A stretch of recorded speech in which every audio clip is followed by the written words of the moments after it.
कोही गीतकार छौ भने होइन गायक छौ भने यो मेरो शब्दलाई हालेर एउटा गीत बनाइदेऊ त।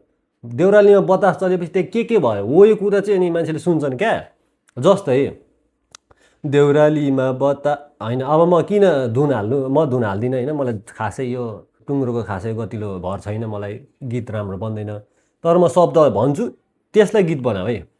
देउरालीमा बतास चल्यो, यति धेरै धुलो उड्यो, आँखा नै बन्द भयो, मेरो ज्याकेट उडायो, टोपी त हरायो, पल्लो डाँडामा पुग्यो, हिँडेको लाइनमा हिँडेको कमिलाले लाइनै तोड्यो, फटेङ्ग्रो त उता उछिट्यो होइन। बतास चलेपछि त्यस्तै हुन्छ नि त।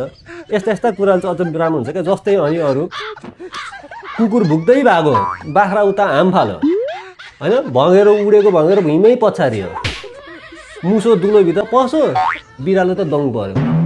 यस्ता यस्ता कुराहरूलाई हालौँ न। अनि देउरालीमा बतास चल्यो, यहाँ त सर्कसै भयो, जे भयो त्यही भन्ने हो क्या। अब यसलाई गीतमा तिमीहरू ढाला हो होइन। मैले दिने शब्द यति हो, अलि पुग्दैन भने मलाई सम्पर्क गर्नु है। म अझै यहाँ सम्बन्धी के भइरहेछ, जुसिलोले के गरौँ होइन, यताउति रुखका पातहरू कसरी हल्ले, यस्ता यस्ता कुराहरू चाहिँ विन डिरेक्सन हिँड्नुपर्छ क्या। त्यसको लागि त्यो छुट्टै कुरा हो।